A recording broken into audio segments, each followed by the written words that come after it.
Hey guys, welcome to Propelio TV, where today we are going to be talking about door knocking. So if you guys know, I hate door knocking. Makes me nauseous, it makes me nervous. So I'm going to try to have these guys talk me into why door knocking is amazing and we should all do it. So why don't you guys go ahead and introduce yourselves? Well, hi, my name is Ashton Richardson. I have been door knocking for the past 2.5 years now. And I've been deemed the door knocking queen amongst the investing community. My name is Carrie Griffith, and I have just started door knocking maybe about a year ago or so, and I am doing it more frequently now for like the last 6 months, and I will pass it over to you. Yeah. Hey guys, my name is Solorzano, and I did door knocking ever since I first started about 4.5 years ago. There for 2 to 3 years straight. So that was like my only way of marketing and getting leads. So it was like an everyday thing. So awesome. So a lot of doors knocked between all three of you, that's for sure. So we will be right back after this break so we can learn how to do this.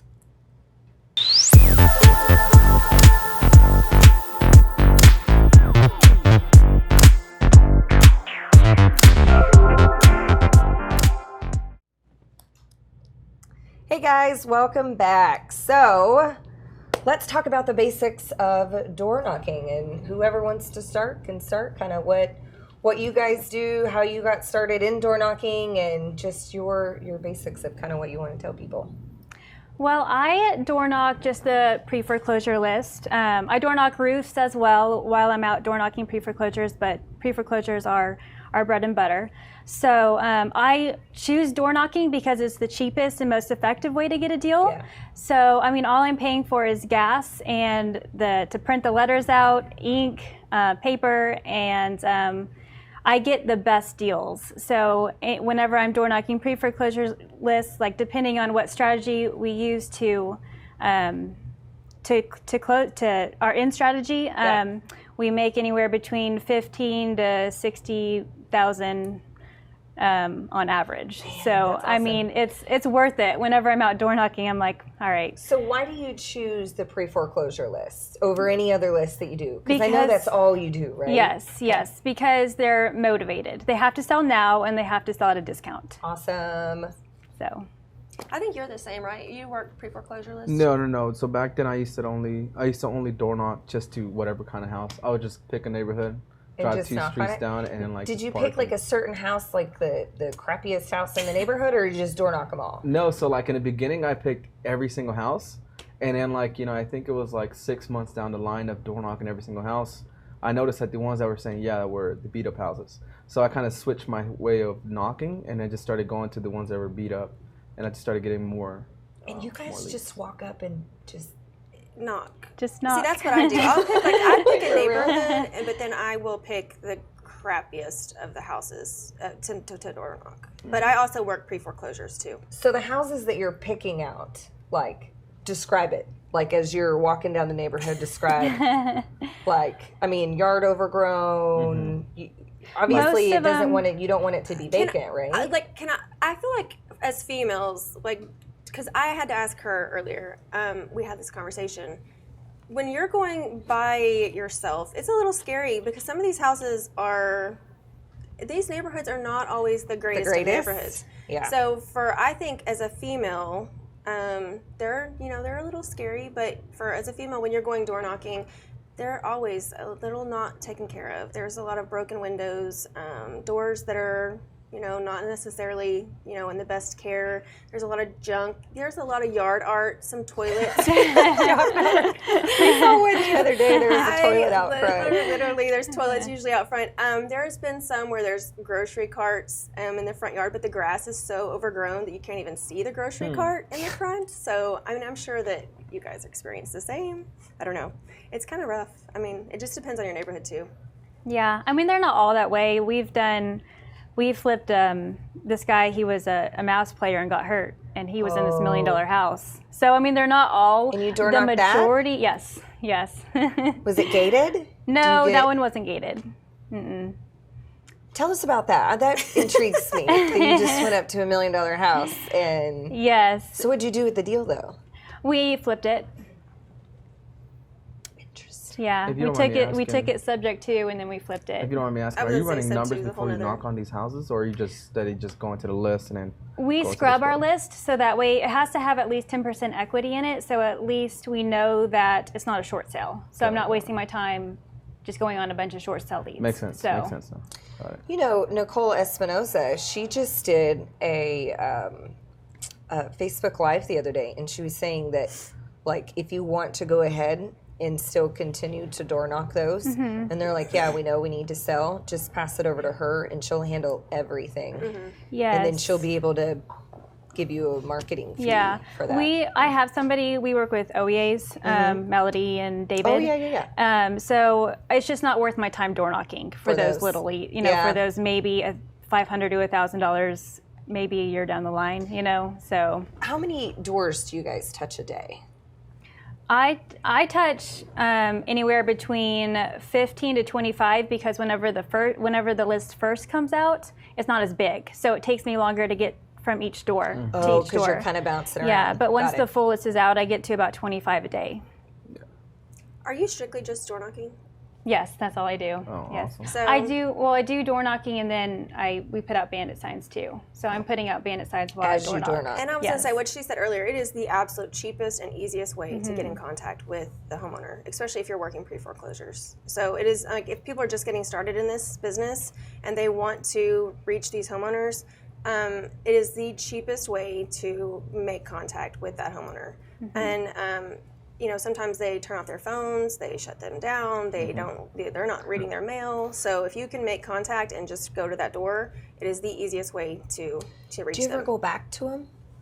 I have. Yes, I door knock them several times. Yeah. Now I do. I never did. I just kept going. It Well, was just, because to me, it yours was just is a trying to little get as much different. leads. Like Yeah. you just picked what do you do now? So, Instead like- of just picking the So like the neighborhood? thing is, I don't really do door knocking as much. Only if I see like a really crappy house, then I'm just like, then that's when I get down. I'm just like I'm not nervous to get down a door knock just because that was my bread and butter in the beginning.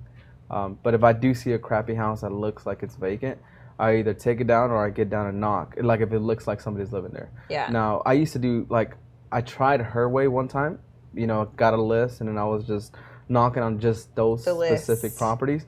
But I noticed it was taking a lot of my time, gas, and instead of, because I got used to parking, getting down and knocking on so many houses that whenever I was trying to list, I was like, man, it would take me 30 to 45 minutes just to knock on 2 houses when I could be knocking at least 20 to 25 houses. Yeah. So, and that's just me because I was just, That's what you were used to doing, though. Yeah. So, is there something that you guys use, like tools, like maybe like a map or what do they call those? Like the bike thing zone? where it tracks where you're going or whatever, or to map out the houses that you're going to. Is there any sort of technology that you guys use to make it easier for you? I never used it, but now I started doing it when we were taking out some properties. Let me see. There should be a door knocking app. Can somebody make that? I don't. feel like I don't use All Trails? I You don't just- use anything? No. There's an How do you app keep called track All of it? Trails. I use Batch Geo.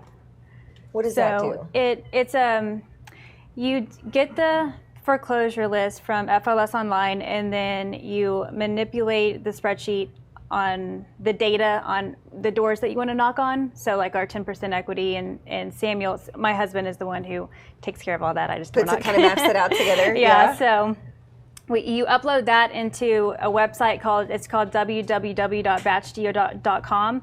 I believe you do have to pay for it monthly, but it uploads all the data into the spreadsheet, and then you click on the email. There's an email that's sent to you. I just click on the email, and then it pops up, and Okay. it has you just click on each address, and it takes you there. So through Google Maps. Does it map it out for you, the best route to kind It of go? doesn't do that, no. But you can see because it's all pinpointed. So all the houses then are going to you be just can go to it yeah. in So I that can just say, direction. oh, I'm going to do this little section today, and I'll just pinpoint it the way makes the best sense to me. Is there something that you guys put those addresses in where it's a follow-up, like a CRM, like a follow-up system, I guess is? Because I don't know. I'm so automated and tech savvy and all of that stuff. So I just, it seems so. So I've talked about this before. I'm still a whiteboard girl. I am still addicted to. Of course, that's how I learned. But I'm not still. I have my follow up on my whiteboard. And I also keep a spreadsheet now. Okay. And of course I do follow up, but I'll also try to track them down and call them. I don't know, how you guys do it, but I still will try to do that too. And I know that the industry standard, that a lot of what people say is 4 times. You need to touch them 4 times. So if you can't get in contact with them through door knocking, touch them in another way 4 times. And I've heard it across the board in this industry 4 times. Try to reach them 4 times. And So then don't you'll you make a cold deal. call first and then door knock? I've done it both ways. So I do still cold call. And I have no problem cold calling either. But I have also no problem if I see, like he's saying, a really crappy house, I will get out and, go knock that door. And I also do keep in my car letters so that if they're not there, and of course I was taught by somebody who does a very good job, and I give kudos, but leaving my letter, and I leave it in a FedEx envelope and I send it under the mat. And so that way, they don't know what it is. They'll open it. You want to make sure that they open it rather than just a letter, or whatever. But I do that so that they, and I have actually gotten a house doing that recently. So, it's just one way to get them to pay attention to you, one way to reach them. But yes, I also do cold call. So I feel like because I know Propelio just came out with the Driving for Dollars app. So I feel like when you're out and you're mapping that stuff out, that you can go in and pinpoint that house that you've touched, and then you can put it in the notes that you door knocked, or they didn't answer, follow up with them later on, come back to it, stuff like that. Yeah. But again, I'm so tech, like, we use Podio. And you can keep up with it all day. Yes. There you go. Yes, Okay. that's what we use. I don't know what you guys use. For your CRM. Now, when you first started, were there any fears? Was there something that it made you nervous? Are there certain people that are just made for door knocking? Because I feel like I'm not made for door knocking. But is there something that you guys had to work to get over, whether it was talking with the people, fears your own self, having doors slammed in your face, stuff like that? I don't know how they were, but I mean, mine was a little bit different just because I feel like I had to do this no matter what, just because I've been wanting to get in real estate like 4.5 years ago, close to 5. Like I wanted to get in real estate, I didn't have the money, and like to me it was just like I got dressed to impress, and then just started out door knocking, didn't have a script, so it was me I didn't care if somebody said no, I just kept going. You just willy-nilly'd it. I'm glad you said that, dressed. So I've seen a lot of people that, like, to me it's important, like, when you show up at somebody's door, and I mean, I guess that's kind of getting off topic, but dressed, like, when you show up there to door knock, it's important how you look, too. Yeah. Mm-hmm. Like, somebody's not going to answer the door if you look, like, really ghetto. If you're in, like, holy jeans. So how do you guys normally dress? Because I know you dress very nice, right? I wear dresses, in summertime, and then in winter I usually wear like leggings and a coat and bundle up. I mean, like, I try to dress, like, professionally. I mean, as much as possible. I mean, like, I may wear, like, leggings or some, like, jeans, but I try to wear, like, a nice top or something like that, something that, I mean, at least I look professional, not like, but fears, when you're talking about fears, that's, I mean, for a female, it's I mean, I go by myself most of the time, so... you told me. I was going to say, here. Yeah, I did. Show this. So, I did bring it, and I showed my Kleenex too. But this is legal now. So I do carry this. I literally do carry this, but I carry it with me on my keys. And y'all are laughing, but don't mess with us. Don't mess with me because it's scary. I mean, like. You should have it too. I'm just saying. It's not just about females, but it's scary, and I mean, like, I worry. Sometimes these neighborhoods, when you talk about fears, the worst thing I've ever had happen was one of the gentlemen like grabbed me and was like, "You come in the house," and I'm like, "Okay, don't put your hands on me. Don't touch me." Have you had that too? No. So like, and that's what I was gonna ask. So like, 2 things. One, this is what I would wear, like just a collared shirt, jeans, and shoes. Professional. And if it's too hot, then I know I'm gonna be sweating like all over my body. Then I'm gonna wear shorts and like some tennis shoes that at least like that combine, I guess you could say. Mm-hmm. But going back to that, that's like the question I was gonna ask you guys. You guys are girls, and I'm sure like I've had a lot of times where it happened to me. Yeah, come to my house. Like right there and then. So like, I just don't know what you guys do. If you're door knocking by yourself, do you wait for your partner? Do you go on in? I don't have a partner. It's hard. So that's why I carry that. And I am. So it is hard for me, but I'm trying to work. Would you just navigate. go inside some random ass person's house? Be like, yeah, sure, let's sign a contract now. You have to as well, I'm Yeah. sure. You have to do it. You have to. So if you want to be in this industry, you have to make it work. So at this point, I'm having to make it work. And it's not the easiest thing sometimes. And so we've had this conversation on, social media and stuff like this about social anxiety and stuff like that. Talk about walking into some strange person's house. Yes. But you have to make it work. If you want to make this, in this business, you have to walk into these strange people's homes. Yeah, I mean, if they're willing to talk to you right then and there, you don't say no. You go. No, that's why I don't door knock though. That's why. Yeah. Like, what am I going to say? No, let me just come back after you tell me you want me to come inside your house, and now I'm creeped out. So, so Drunk on Soul, which do we just call them Mr. Soul or Miss Soul? I don't really know, but they say that they use Circuit. You get the app and you put all your addresses in it, and it gives you the most optimized route, which is what we were just talking about, to be able to do that. So maybe that's something that you can upload your addresses into it, and that way it can give you the route there. So is there something else that so for me, like I tried door knocking. Like I actually did this because traditional realtors, they teach you to door knock. That's something that they do, right? So I had a mentor. She was like, you can do this. And I'm like, I'm going to vomit. Like, this is not, I can't do this. Like, I'm not doing it. And so I got door hangers. Like I still have them, all huge stack of them. So I was like, I'll just start by not knocking and putting door hangers on and then like running. And I probably did 30 houses. And even just that made me nervous. So what would you guys suggest? Because a lot of people, like coming face to face with the person right there, I feel like people have that fear. What's something that you guys would suggest for them to be able to get over it? My thing Or would find just, something else to my do. thing would just be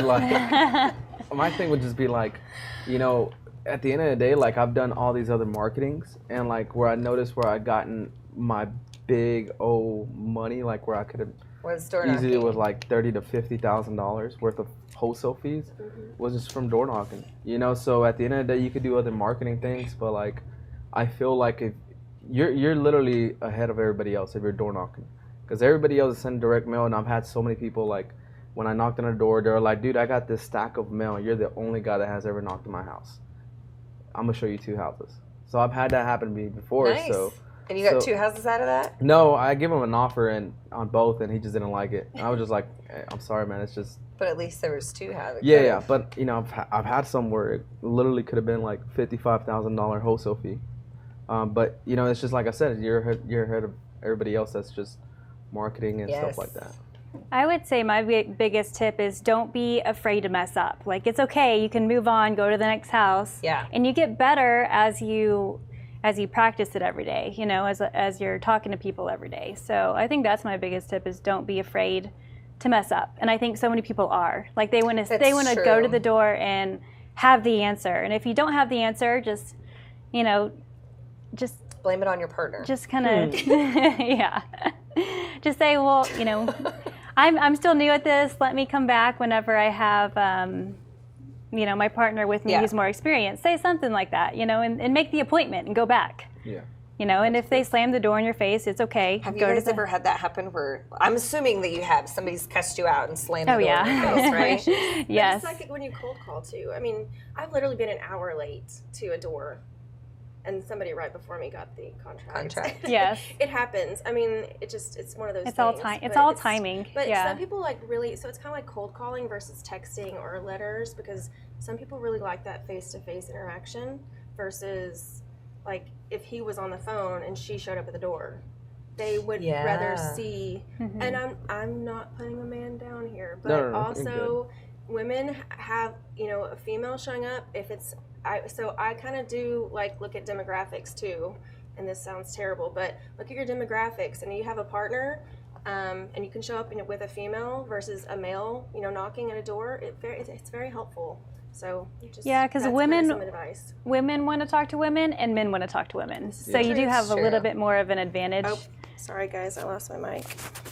Have you ever experienced that where you think that maybe a woman would have done better in a situation than always just because I don't know, like what I always told like my girlfriend and just anybody else that was a female, like I would tell them like you have an advantage, like just because you're a female, just in general. Just That's because true. That is so true, guys. Just but kidding. don't use that as an excuse Yes. not to door knock. No, You may yeah. have to door knock a little bit harder. You know, I mean, you still go out there and get deals, so don't use that as an excuse to not door knock. Yeah. Even like other marketing things, like we've done it. Like we've done other marketing things where I was doing my thing and I was getting leads, and then like, you know, when we switched it up to a girl, like she got double to triple the leads, and I'm just like, what? But it's just it's true, unfortunately. But don't take that like as a guy can't, like exactly what she's saying. Men can definitely. There's a lot of men that would prefer to, you know, talk with a man too. So just it helps, like if you have a partner where you can both kind of join the conversation. Yeah. Somebody I think asked like I don't have like a script when I go to a door. Like I truly think you just make it very organic, and however they feed off of your conversation, they kind of you make it very natural with them, and they tend to like want to talk with you. Do you feel the same? I feel like if you go when you're very scripted, they want to shut the door on you a lot quicker. So I don't have a script when I go to the door. So give an example, because you're just foreclosures, pre-foreclosures. Give an example of what you would say walking up to a door. Do you let them know that you know that they're about to lose their house? Do you just come at them where it's like, hey, I saw your house, I want to put in a cash offer? Because people do various things where they don't tell them what's going on. Or do you let them know? I let them know. I'm very upfront. They know the reason why I'm there. They know their going situation. So even though they yeah, say they don't. yeah. They all say that the they Pinks don't. never sent me a letter because they have a stack of mail this big. Yeah, I mean, what I say is that I introduce myself and then I say, I'm not sure if you're aware, but this house is on the list of houses going to pre-foreclosure on October 1st. I specialize in helping people stop foreclosures. Has anyone gone over your options with you? That way I open up the conversation. It's very non-confrontational. It's very non-threatening. It's we want to buy your house. Although I think that would work too. I don't think that, I like my script because it's very, it's not harsh. Well, and it doesn't sound like you're scripted either. Like you're not. And then what I do is that I go over their options with them, and 9 out of 10 times selling is their best option. So, but if you don't want me introducing or interrupting, like, so whenever you do this, like, I'm assuming when you say option, you give them an option of a cash offer and a subject to offer. What are your options that you give? What's like, and then I have like 2 questions for that, but like you have a cash offer and a subject to offer. Yes. And if you do, like, how different is it? Like, how different do you make it from? Because obviously, when you give a cash offer, it's a lot lower of them walking away in their pocket, of how much money they're walking away with their pocket than a subject to, right? Well, it depends on. It all depends on how much equity they have, what the payoff, what the reinstatement is, what's the repair bid. So it all depends on that, whether it's I offer the subject to, or if I just offer the all cash offer. People always ask me that too, like how do you determine like what, if you're wanting to just wholesale or what you're wanting to do with it. But like I love to negotiate sub-twos, but sometimes it's just not feasible. And sometimes of course your homeowner is not going to go for it either. But sometimes you just have to get in there and see like how much is owed on their property, you know, what your numbers. I mean, you do the same thing, don't you? Yeah, so to me, and I don't know if I'm going to answer your question or not, but I just had something in my head. No, you're fine. The only reason I was asking earlier is because I've done it before, and it's happened to me once. Like when I had a lead, somebody, which, you know, asking all the questions that you normally would ask, like when you get a lead. And then I told him, like, what was the reason why you wanted to sell? And he was saying he was facing foreclosure. If he would have not told me that, like, I would have given him a cash offer that was a lot higher. But once he told me that, I took that to consideration, and I was like, okay, cool. You know what? My script was, hey, man, like, if I give you a cash offer for your property, you're probably going to walk away with a little bit to no money, in your pocket. But, you know, there's another way as well. It's called subject to. Have you heard of it? And they're like, no. Then I introduce it to them. And I told him, look, with the cash offer, you're gonna walk away with, let's just say in this case, it was like $1,000. But if you're trying to walk away with a little bit more, you know, I could do a subject to where I'll give you $5,000 to walk away with. So I've done that before. I haven't done it with every single lead because I'm like, I might lose somebody like that. Yeah. But it actually worked, you know, and I made pretty good. And it was a flip, and that was like the most I've ever made on a flip. The guy, What'd you make? Well, it was like $48,000. Nice. But like it was literally done in 2 weeks and then sold in 6 days. So it was like a month and a half, and made 48. So it was like. But like I said, it's not going to work on every lead, but it happened to work on that one. I think you just have to explain it the right way. So you have to explain that it's going to boost their credit, you know, exactly. So I've never had anyone say no to a subject to, unless the only time I don't get it subject to is whenever I don't want it subject to. So it's just, I think it's just the way you have to make it sound really beneficial to them. They walk away with a little bit more money. Their credit is going to be amazing. So. Yeah. Exactly, yeah. And sorry, I skipped over that. I did talk about the credit being like, you know, we're going to reinstate it. Yeah. So, yeah, I did. So, but I mean, sorry, skipped over that. But exactly what you said is so true. Talk about all the stuff that's going to benefit them. Subject twos are like a whole nother. I know. That's like I was a whole thinking about box. that too. I'm like, do we touch on? I was gonna say twos? that's And like I'm a whole. No, that's a whole nother ballgame. Sub twos are. But I'm assuming that's actually a really big tool. That if you are door knocking and you're using the pre-foreclosure list, that you really need to know, because that's an awesome option to be able to give to the people that you're door knocking. Yeah, we've actually gotten deals because it was this lady that I door knocked her house, and she couldn't find anyone. She didn't even want to talk to me because she was like, well, no, you can't help me. And I explained to the loan assumption offer, and we wrapped it, and now making $800 a month in cash flow from it. And because nobody else knew how to do it. Definitely. So what is the best deal you've ever gotten from door knocking? Like the most you've made, the fastest turnover, whether it was a sub two and you're just making $800 a month. What's the best deal you've ever gotten from door knocking? And how did you get to it? Like the best deal, I mean, the most money we've made on a flip was $70,000. From door, and it was from door knocking? It's all from door knocking. But and then we also all get deals that, you know, I'll wholesale and make $40,000 and don't even have to do anything, you know? So, I mean, the most we've ever made was $70,000. Okay, on a flip. On a flip. And I was gonna say mine's just wholesale, but I just started doing mine on my own. So, and it's 32. So, and that's was it just a flip or wholesale? wholesale? Wholesale. That's easy. It's easy money. So just have to put in the time and the work. And of course, I always caution this. So people sometimes have they're kind of taken back by that. But of course, wholesaling, if the numbers work for your buyer, it's just your numbers work for your buyer. So don't ever take that number and think, oh my gosh, you're making $32,000 off of a wholesale deal. If the numbers work for your end buyer, then don't worry about it. You're doing the work. You're putting in the work. You're putting in all that legwork. So just take your money and run. and also, I also caution that, again, we're talking about the fact that door knocking is the cheapest way to do it, especially when you're just getting started. Yeah. So what about you? Mine's and then keep this in mind as well. You don't always have to door knock, but if you my biggest thing was not even door knock, and it was driving for dollars.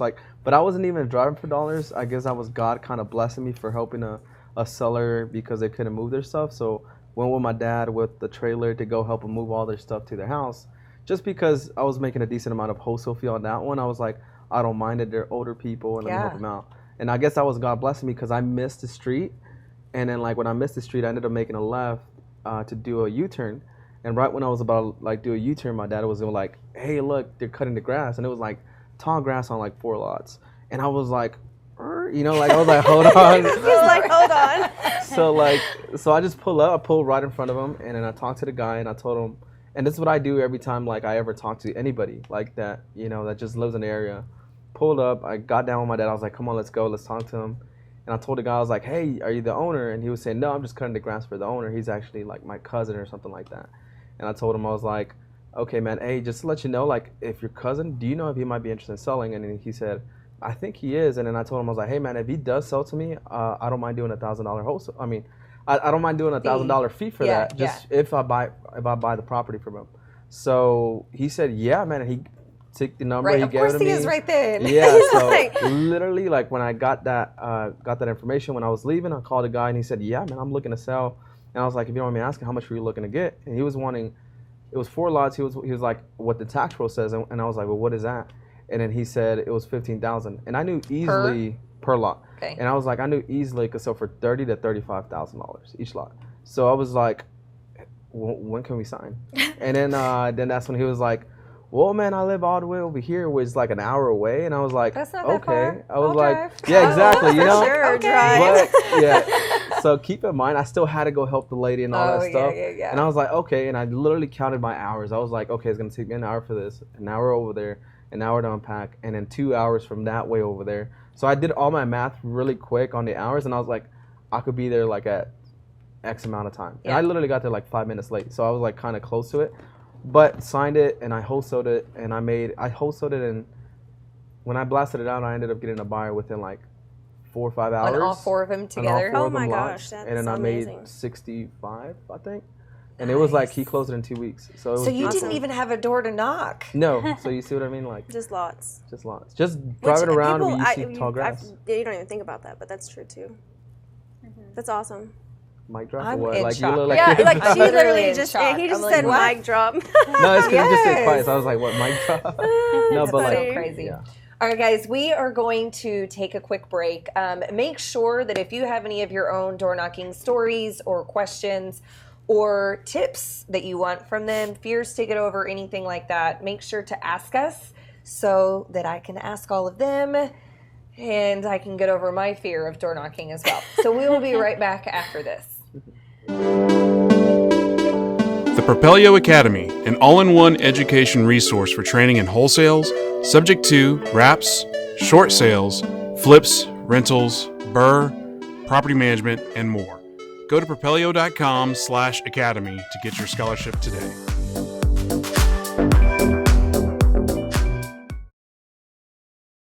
Propelio.com. What does Propelio offer? Lead generating websites, access to true MLS comps, off-market lead lists, and deal alerts. Get them all today at propelio.com. Hey guys, welcome back to Propelio TV. If you are just joining us, we are going over door knocking. I don't door knock. I think I've done like 2 doors. I have door knocked. How about let's just say that? And you guys have done a couple hundred, I've tried to thousands. get you to door knock recently, but you don't want to door knock. Do you want me to throw up on your shoes? I tried, but you're not willing to door knock with me. I will door knock. If you guys want to take me door knocking, you can see me squirt. So I want to go over some of the disadvantages of door knocking because I do believe that there's some major disadvantages to door knocking. We've kind of touched on safety, but what are some of the big things that you have noticed in your business of the disadvantages to it? Well, to me, it's hard to find people. We've hired a few bird dogs. We found a few bird dogs, but it's hard to find a lot of bird dogs. So like you said earlier, scaling. Yes. So it's really just me out there door knocking, and I have a couple bird dogs that do it here and there. They're not as train them? active. Yes, I do Okay. train them. Yes. And you teach them like basically what you're doing and to go in, Yes. make the appointment. Would they get contracts for you too? Yes. Okay. Yeah, I go in and teach them how to fill out the contract, how to get it under contract. So yes, but it is hard to find a lot of people that will do That it. would be able to Yes. do that. Okay. Yes. Is there any other bigger disadvantages that you have with door knocking? No, Just the scaling aspect just the of things? scaling. Yeah. Yes. Yeah. What about you, Carrie? I think it's just the fear still. I mean, and Yes. of course, I mean, you do. I mean, for me, Yes. I just do it by myself. So I think it's just truly fear. Honestly, I don't think there's really, truly any disadvantages to it. It's cheap, and we've gone over all of that stuff. But I mean, I think it's just the fear part of it. I mean, honestly, the safety. I think that truly is the biggest part of it, the safety concern. Honestly, I don't really see no disadvantages, but I mean, to me, like, and this is probably because I used to watch like a lot of motivational videos back then.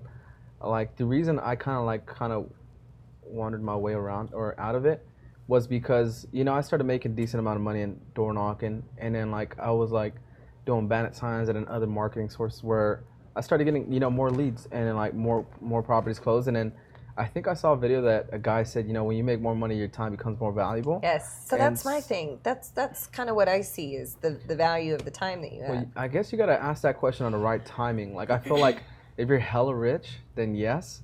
But like, if you're just like, if you're not even that rich yet, like, I don't think that should get in your head. Like, I feel like that's where I messed up.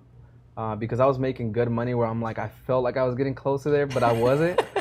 And then that kind of like, you know, that's why I'm saying like that kind of got me away from door knocking. Because I was like, oh, my time's more valuable. I can't be doing this all the time. All the time. Yeah, so like that's where I messed up. And then scaling, I mean, you know, I never thought about it, but like I remember I did it once because somebody put it in my head saying, dude, you should like train other people.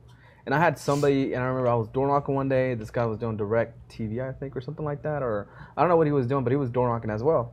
And I approached him and I told him, I was like, hey man, you know, like, I see you door knocking. Like, I don't mind if you like door knock. I don't know how much to pay you, but if you door knock, you get somebody and I close them, I don't mind doing $1,000 for every house or $2,000. That's what I told him. So I really want to know what you pay your guys, but like that's when I did. And then the guy was like door knocking, like he was door knocking at least 80 houses a day, 60 to 80 houses a day. Alive. He was doing 100 to 110 with direct. So I was like, oh, that sounds miserable. yeah, thank you so much. I was doing that A every day back then.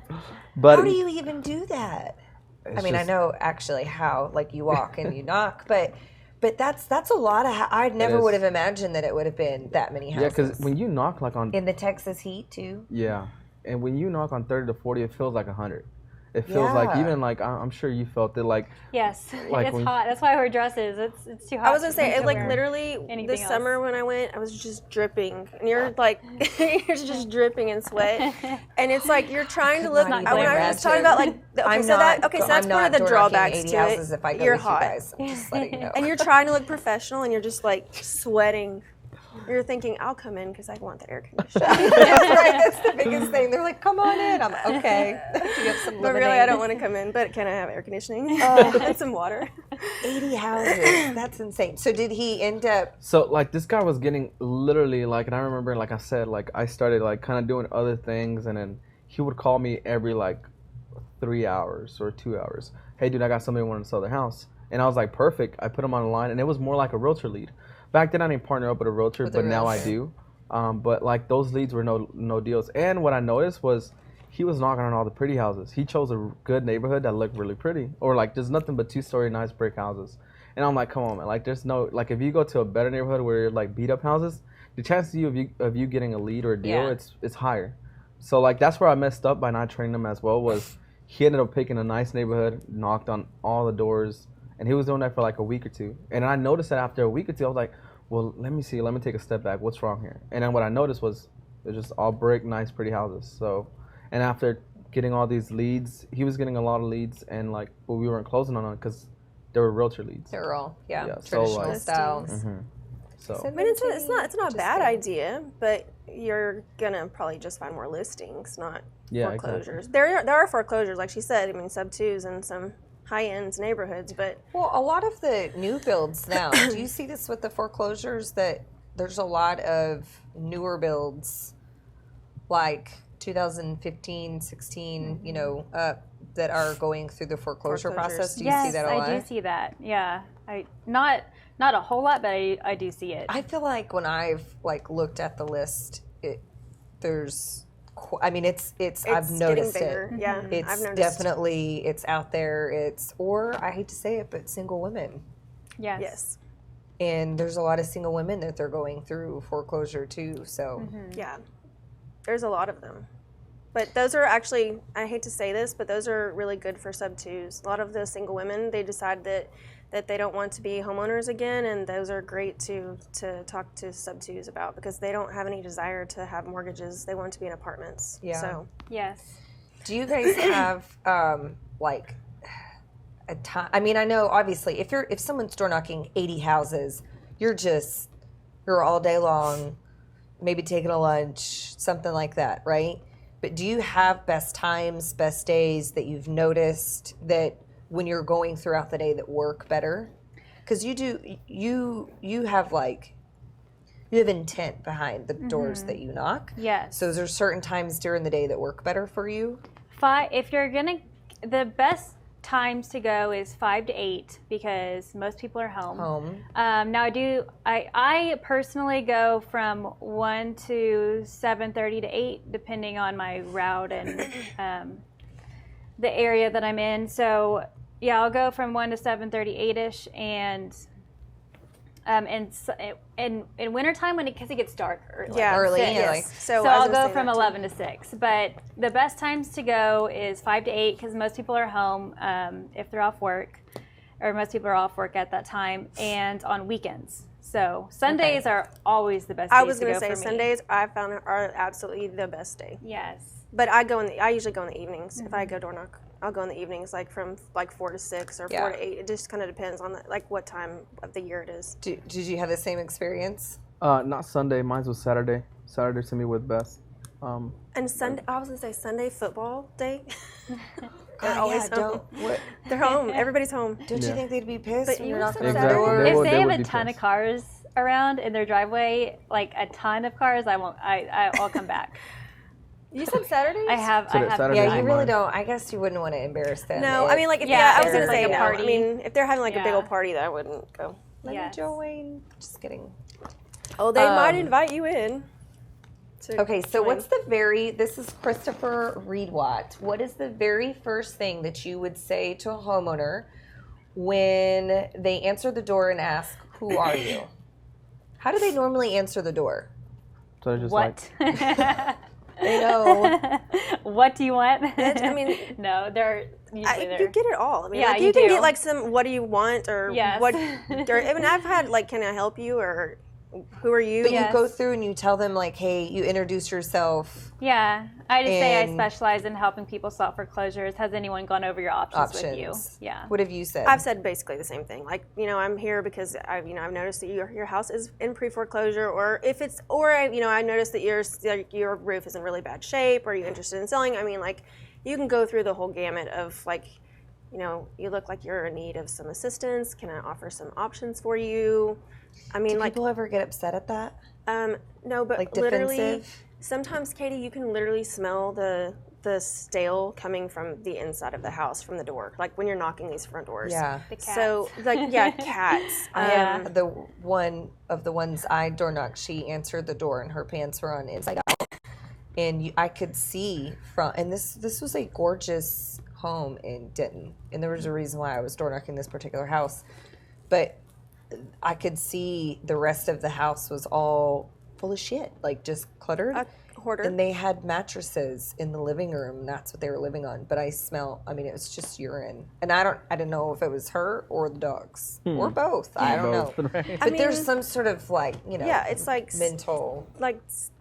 I mean, some of the houses. Some of those are ones I picked because I can smell. And that's terrible to say, but you can literally smell the stench, and they're not there mentally. They're a lot of them. Yeah. It's terrible to say, but they do need assistance, and so if you can offer options to help them, sometimes they need that, and sometimes they look forward to you being there, and they like helping that them you're through it. helping them being there.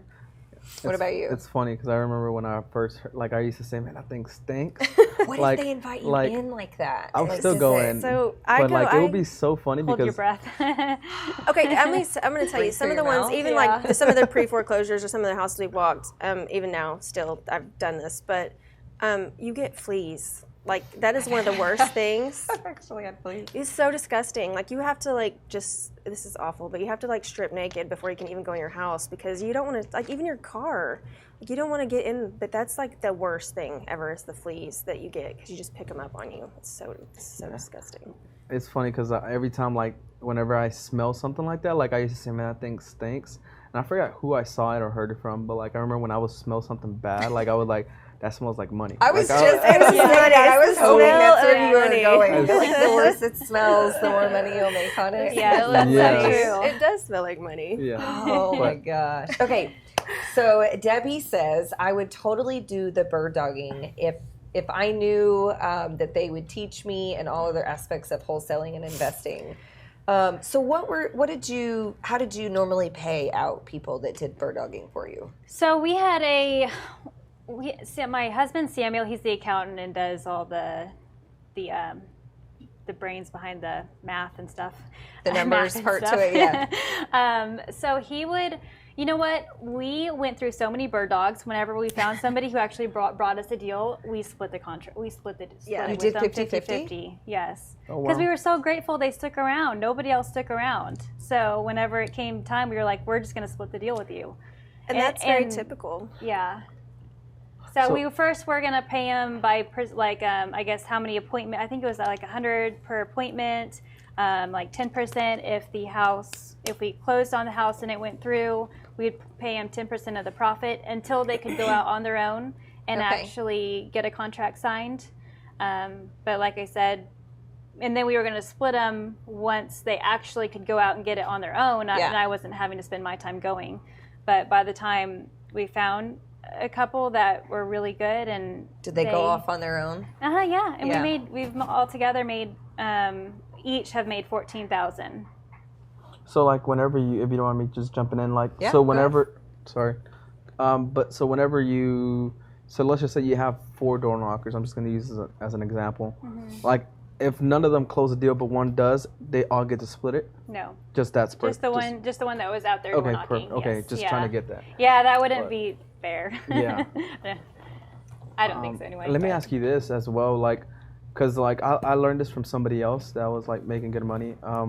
She was saying that when she hires people, or let's just say in this case, hire people that door knock, like her biggest question that she would ask them was, what's your goal? Like, That's so very like, important. like whenever she asked that, she said whenever they say, well, my goal is to become a real estate investor just like you and do as much, she would say I would not hire them. And I would be like, what? And then she said because right, they'll do it on their own. Exactly, because they're just gonna take that's what she said. She said because she's like, I'm gonna spend so much time training them, teaching them all this stuff, and then like once I feel like they start becoming good, like they will leave off and wouldn't come back. That's her perspective. That's what I kind of wanted. You have to think long-term greedy. That's short-term greedy thinking. Mm-hmm. Like there are so many houses in this world. In DFW, it's going to happen. I mean, people, you're going to learn. People are going to learn. They're going to eventually. People are going to go off on their own. They're going to learn it. They're going to do what they need to do. And I mean, like we're all doing it. We're all. We can't all take down, the same house anyway. Mm-hmm. That is true. But like, so what she said was, she was trying to hire somebody that's more into that company where like, oh, I'm trying to grow with the company. I'm trying to get better and actually have like a better position or something like that. That's what she was looking for. She says when she asked them like, what's your goal? Would you be able to come to them and basically say something like that where, okay, we'll give you 50-50. Maybe it's something that as they door knock, you partner with them. And let's say you keep it as a sub-2 and it's a rental. Mm-hmm. And you do a 50-50 split on the $800 that you're getting from it type thing. Is that something that you would ever consider or do to make it grow into a partnership? Yes, and that's what, with the bird dogs that we have, we always sit down and say, hey, what is the best strategy? How can we make the most money? What is your financial situation like? What is ours at the time? So we always sit down. We usually, the 2 deals we had, and we also have amazing buyers. So we have some 90 to 92% buyers. Wow. Yeah. And 85% buyers, a lot of 85% buyers. So it kind of like it would make more like this one house, they really wanted to flip it, but we're like, it would make more sense because it meets our 92% buyer, their criteria. So let's wholesale it to them for 92%, and then who are these people buying at 92%? California She's people. not gonna share. California She's like, we're keeping people, them. that's who. Yeah, I mean, do they just hold them? They're a hedge fund. Yeah. Okay. We have hedge 2 fund. hedge funds that we work with, and then another. We have some pretty good buyers that we've built up. Do you have that too? That's a go. High five to you, right? I was there. gonna say, we're all like high five. It's like I do it a year. Like, that's a high buyer. Yeah, they buy 90 to 92%. Now their criteria is super specific. Yeah, strict on they there. don't. I would buy them gift cards, man, if I had I was them. gonna use like gift cards. Yeah. So since they do buy at a higher percentage and you know what their criteria is, do you stick to door knocking just those? I door knock those areas more. Or I know I was which going to areas say that they buy first in. more type thing because Yes. you can. Okay, that makes sense. Yeah, though. that does make a lot more sense. That makes sense. I would do the same thing. So what is the biggest tips that you guys can really give the audience, whether it's how to get started, strategies that you guys use? Like, what's the biggest tip that you guys have had in your business that you can give to the viewers? I would definitely say if you're brand new, start going to RIAs, start networking, find a mentor to help you, or start doing it on your own. Go to just buy the pre-foreclosure list and just if you're wanting to door knock, just do it. Propelio also has a pre-foreclosure list on there, and then they do the probates as well. So you can always get your pre-foreclosure list from Propelio. And then you've got your CMAs with that too, so you can pull that from And I use Propelio. Propelio foreclosure list. Yeah. I use actually all of their list. I use them. So, and I agree, networking is huge. Like who you network with, going to the meetups and meeting people. As far as if you're wanting to, find houses, people are always like, how do you find houses? Like she just said, door knocking is like the best way for, as far as, finding something where you're not having to spend money. And then, of course, just driving around and finding them. If you can't afford to do the list right off the bat, then just drive and, door knock a house. Find one. It doesn't cost you that much. Yes. And you're driving around anyway. My thing, and I just recently learned this from a friend, just because I never did it. He just closed a deal and made $14,000 something. Shout out to Omar. But what he told me was he was driving around for a long time and just writing down addresses and would go to True People Search and then just make the list and then start cold calling. And he ended up getting a lead and closed on it recently. Just from driving around? Yeah, just from driving around. So he didn't even have to door knock? You didn't even have to door knock. So, but, at the end of the day, you can knock on these doors if they don't answer. Or if they ghost you, knock on their door. Just kidding. But I will one day. And let me say, I don't have fleas. I know. I got fleas from a house. I got fleas from a house, and I washed my clothes. Let me just specify that. And she got naked. I got naked outside the house and got rid of the fleas. I did door knock, and I called you actually. So my daughter goes to school, and this pickup line is so insane. I have to park 4 blocks away to go pick up my daughter and walk. So there's this house, and I'm like in love with this house. And I'm like thinking in my head, this is what I'm going to do. I'm going to take this sub 2, like it's gorgeous. She's already like remodeled this house. I'm already living. She's already living in this house. Right? I already know like what color I'm going to paint it, all this stuff, right? Awesome. So I look him up, and he lives a couple blocks down. Like I've talked to the neighbors, I've done all this stuff, and I still have not contacted the owner. Why not? Because it's scary to go door And knock. You're talking to the neighbors. I'm I know. trying. Like, they I'm were outside trying. though. They were outside, okay. and it's easier to talk to the neighbor that's not the owner. So I went to go, and they own 2 homes, and the shitty homes. I mean, they're $350,000. I mean, it's close to the M Streets in Dallas. Like, it's very nice. So he owns 2 of them outright, right? And the one he hasn't lived in 7 years. I mean, it's just chilling vacant. So I finally went and door knocked, and I was like, oh God. She told me to bring a pie later. But I went and door knocked, and he basically cussed me out and told me no and slammed the door. So. And she was so But see, you're hurt. still No, I know, But right? you And were she was, hurt. see, I am she still was so alive. hurt, and I told her the same thing. I said, "You're still here. You're still breathing, and you will be so just true. fine." I don't know why. Like, it's so nerve wracking. I should send him a note or a letter. I said, you just And be keep like, trying. I'm already just moving keep trying. in. She's literally Truck like is already here, redesigning all this house. Stuff. Yes. So it's not that hard. You just got to do it. You just got to get your nerves up and just do it. So how can people get a hold of you guys if they want to do a deal with you, if they want to partner on house that you've door knocked, any of that stuff? How can people get a hold of you? Well, you can always DM me on Facebook. I don't know that I want to give my number, my personal number. I know, I was just thinking about that, but I was thinking. You can DM me. I will tell you guys that I am doing a door knocking pre-foreclosures presentation it's our RIA. My husband and I, we host a local RIA. It's completely free to come to. It's DFW Mid-Cities RIA. As of right now, it's at the Fox and Hound in Arlington, but that might change because we're getting too big for that space.